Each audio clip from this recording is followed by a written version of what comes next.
plaisir est pour moi de vous retrouver ce lundi. Mesdames, Messieurs, bonjour et bienvenue dans ce 1330, une édition consacrée à l'actualité dans nos différentes régions. Et tout de suite, nous irons dans le nord Bénin pour retrouver Loukiat Dangou Zato. Bonjour à vous, Loukiat Dangou Zato.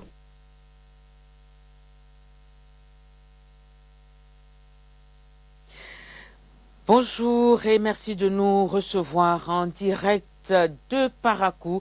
Et je vous amène tout de suite dans l'Atakora ou à Wassapeonko précisément pour parler des travaux de construction du lot 1 du stade Omnisport de Ouassa-Tobré qui sont terminés maintenant. Eh bien, c'est l'œuvre de la Loterie nationale du Bénin avec le soutien du ministère de l'économie et des finances.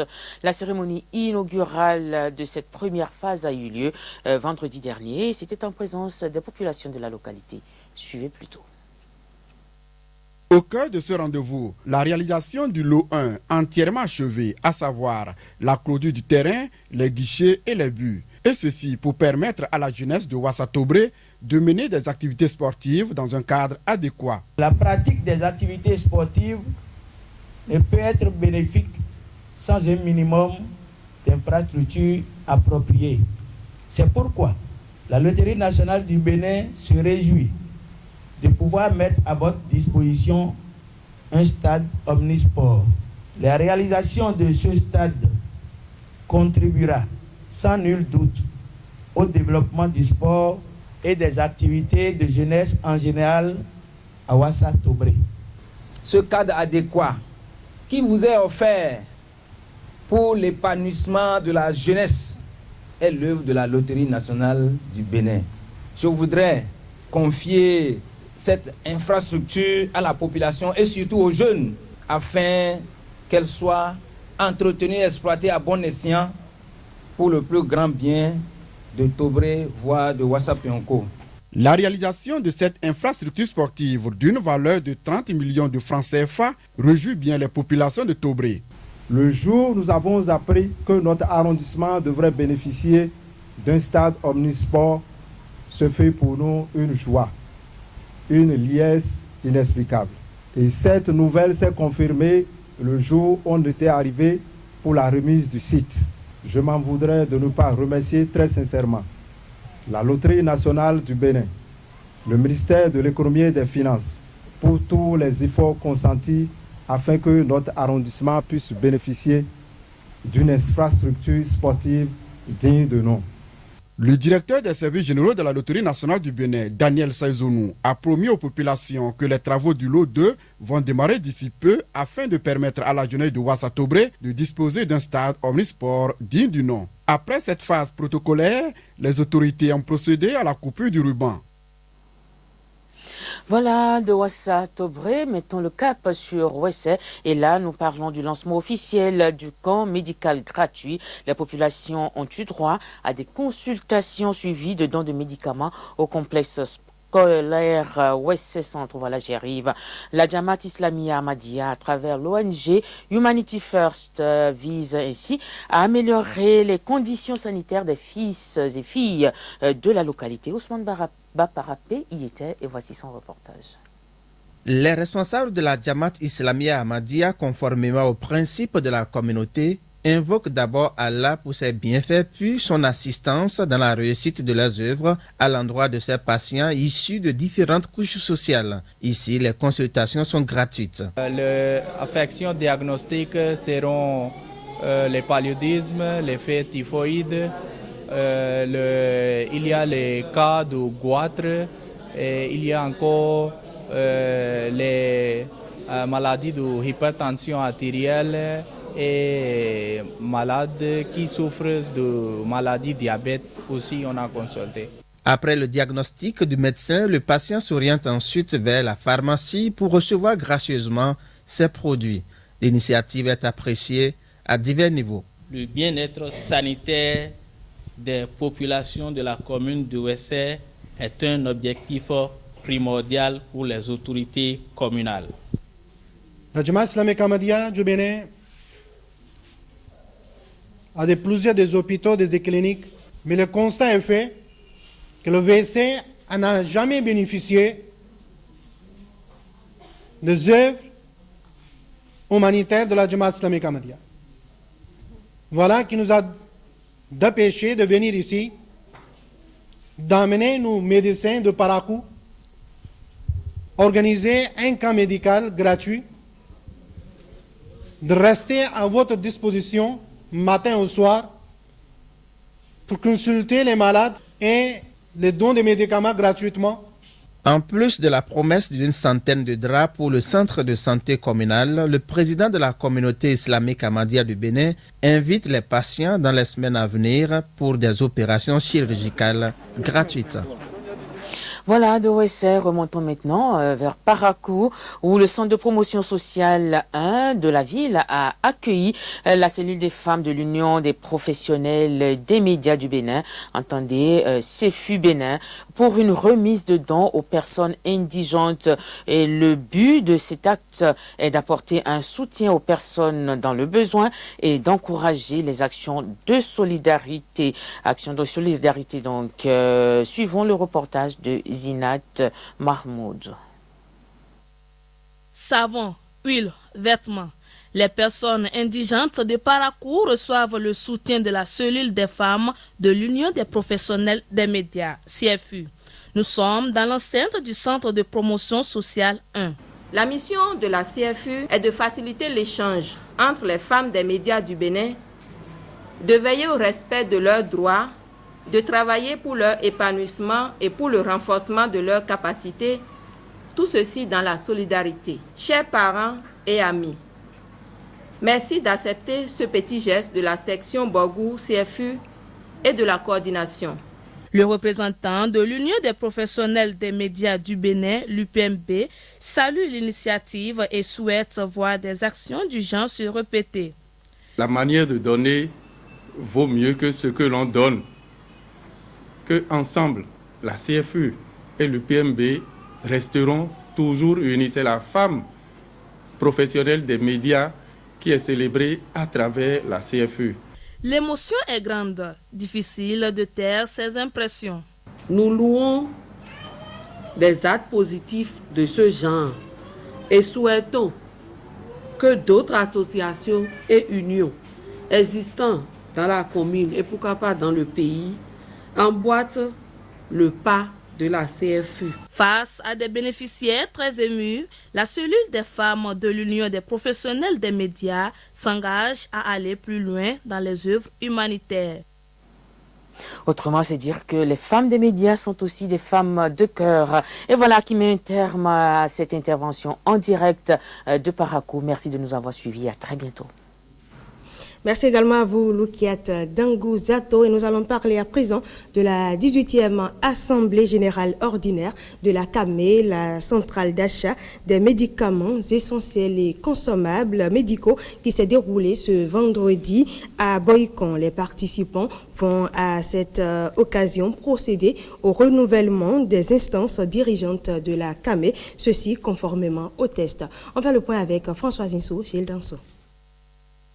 La centrale d'achat des médicaments essentiels et consommables médicaux, CAME, est un important instrument de la politique nationale en matière de santé. Elle a été créée en 1989.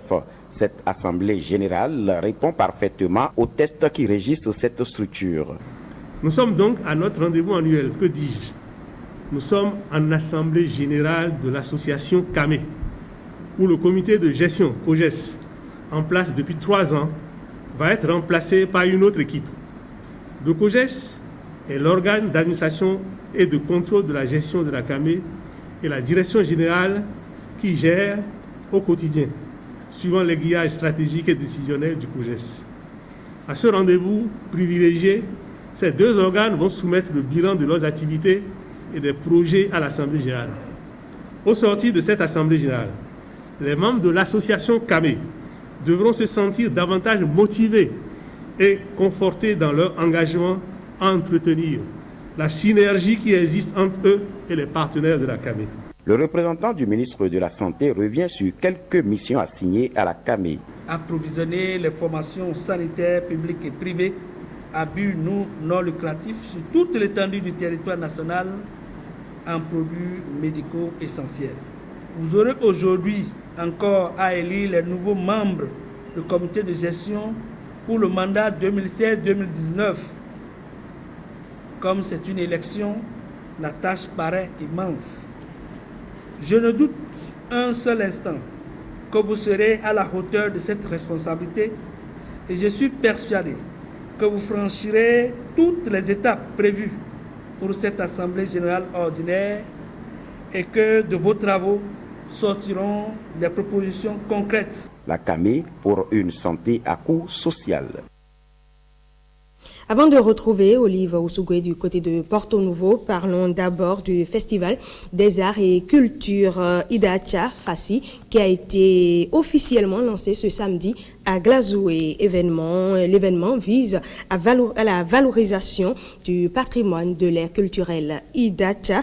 Le Fassi est à sa 6e édition, une édition donc qui a rassemblé têtes couronnées, cadres et autorités politico-administratives de la localité. On fait le point avec Ernest Tego, Gilles Danso. Célébration hautement culturelle et identitaire des peuples Idacha. Le Fassi, Festival des Arts et Cultures Idacha à Chaïbilé. On célèbre ici ce que l'on a de plus cher. En initiant le Fassi à Chaïbilé, il était question de promouvoir les mets identitaires de notre peuple, les rythmes Idacha et les cultes qui ont caractérisé l'existence de nos aïeux. En 2016 encore, il est impérieux de noter que les objectifs fixés alors n'ont toujours pas changé. L'organisation de ce festival reste une fierté pour les initiateurs qui entendent pérenniser ce grand rendez-vous. C'est l'occasion de saluer l'intérêt manifeste de nos frères et sœurs d'Atapamé au Togo qui ne monnaient pas leur disponibilité pour prendre part aux différentes éditions du Fassi depuis sa création. C'est ainsi qu'ensemble nous gagnerons sans exclusive la bataille de l'union de tous les filles et fils Idacha. L'accompagnement du ministère de la Culture n'est pas à marchander. Notre compatriote Olympe Belliculum disait « Il n'est pas facile à un peuple de faire valoir sa culture tant que politiquement et économiquement, il n'est pas maître de lui et de ses affaires. Mais vous, peuple Idacha, vous avez réussi à organiser cette manifestation à vocation internationale qui hausse l'image du peuple Idacha, en particulier et celle du Bénin en général. Le Fassi à Chaïbilé, des moments d'échange et surtout de démonstrations artistiques et culturelles. Après les collines, rendons-nous maintenant à Porto Novo, la ville capitale, pour retrouver Olive Ousougué. Avec elle, comme vous le savez, il sera question des nouvelles des départements de Lomé-Plateau. Olive Ousougué, bonjour.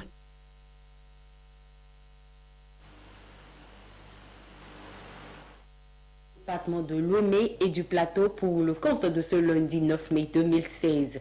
Plus de 580 candidats répartis dans 24 salles composent depuis ce matin pour les épreuves théoriques du CAP, le certificat d'aptitude professionnelle option sciences et techniques industrielles. Le top des compositions a été donné à 8h pile au lycée technique et industriel de Porto Novo, l'un des deux centres de composition des départements de Lomé et du Plateau. Guillaume Avienou et Enoch Adani.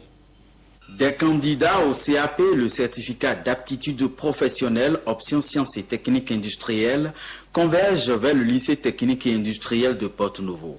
Les épreuves théoriques du dit examen démarrent en effet ce lundi avec au programme dans la matinée la composition française et l'hygiène, la mathématique pour l'après-midi. On est venu ouvrir les enveloppes et on a vu les épreuves, c'est bien scellé. Pas mal. Je suis content de venir comprendre. Du côté de l'organisation, c'est aussi la sérénité. On a surtout noté la discipline à tous les niveaux. Et nous avons remarqué la discipline, d'abord au niveau des enseignants qui sont convoqués pour surveiller les différents candidats. Nous avons remarqué qu'il y a vraiment une discipline absolue. Et nous avons remarqué que tout a commencé très tôt.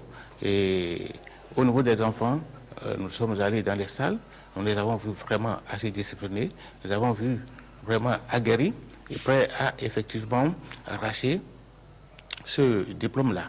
Alors nous voudrions donc dire à tous les candidats de rester sereins, concentrés et de travailler seulement, et certainement la réussite sera au bout.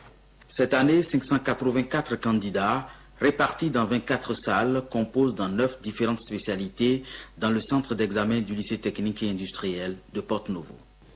Dans quelques mois, les autorités de la commune de Kétou et des responsables d'associations de développement vont organiser le forum économique de la dite commune. Afin de faire de l'événement annoncé une réussite, les élites de Kétou se sont retrouvées en fin de semaine écoulée. Un gratin de personnalité de la commune de Kétou dans la salle de conférence de l'arrondissement central de la dite commune. L'élite de cette commune, en effet, se retrouve pour préparer l'organisation du forum économique de Kétou annoncé pour les mois prochains. Au menu de la rencontre, des communications sur les objectifs et résultats attendus de la présente séance, mais aussi un passage en revue des grands projets de développement de la commune. Nous savons que Kétou regorge de cadres de toutes les compétences disponibles à nous accompagner dans cette œuvre de développement. Nous avons pensé, le président de l'UADK et moi, qu'il serait plus sage d'inviter toutes ces compétences, de leur présenter l'état de la commune et de solliciter leur contribution dans cette noble tâche de développement. À l'ouverture des travaux de cette séance préparatoire, le message de l'UADK, l'Union des associations de développement de Kétou, a été celui d'un rappel et aussi d'exhortation. L'UADK invite chacun de nous, qu'il soit fonctionnaire, commerçant, artisan, paysan, étudiant, que sais-je encore, à s'engager réellement, à participer réellement, à contribuer réellement et à cultiver l'amour réel en apportant sa pierre au développement de notre chère commune Kétou. Loin des clivages politiques, les fils et fils de Kétou doivent désormais concentrer leur énergie sur 3 programmes déclinés en 12 projets. De la promotion de la culture et du tourisme à la gestion durable des ressources naturelles, en passant par l'accès à l'éducation et à l'eau potable. L'avenir de plus de 157 000 personnes en dépend selon les autorités communales. Une note santé pour finir, des gestes simples mais que nous banalisons souvent et qui peuvent se révéler porteurs ou sources de maladies. Bien préparer sa nourriture et la couvrir sont indispensables pour garder une bonne santé. Pourquoi une hygiène alimentaire? La réponse avec le docteur Jaurès Djotchou. On appelle hygiène alimentaire l'ensemble des mesures et des précautions qui s'imposent et qui sont très importants pour éviter la contamination des aliments. Dans un autre sens, on pourrait dire que c'est l'ensemble des mesures et des précautions nécessaires pour éviter donc la contamination des repas et pour permettre d'assurer la propreté et la protection des aliments que nous consommons. Cette hygiène est très importante parce que le manque de respect des principes, des précautions d'hygiène alimentaire peut être source de maladies graves. Par hygiène alimentaire, il y a un certain nombre de choses qu'il faut comprendre. L'hygiène alimentaire passe par plusieurs éléments, à savoir les précautions d'hygiène. D'abord, lors de la préparation des aliments, au moment de leur conservation, au moment du stockage et même au moment de la consommation des aliments. Également, la protection de ces aliments donc contre les microbes, notamment les virus, les parasites et les bactéries. Donc, si ces mesures-là sont très importantes pour prévenir les risques et les maladies qui sont liées à un manque d'hygiène alimentaire. Voilà, c'est l'essentiel de l'actualité ici dans les départements de Lomé et du Plateau pour le compte de ce lundi. Merci de nous avoir reçus. Nous vous retournons l'antenne. Merci également à vous, Olive Ousougoué. Ce sera avec vous que nous allons mettre un terme à cette édition. Merci à vous qui l'avez suivi. Prenez le prochain rendez-vous de l'actualité sur la nationale à 16h30.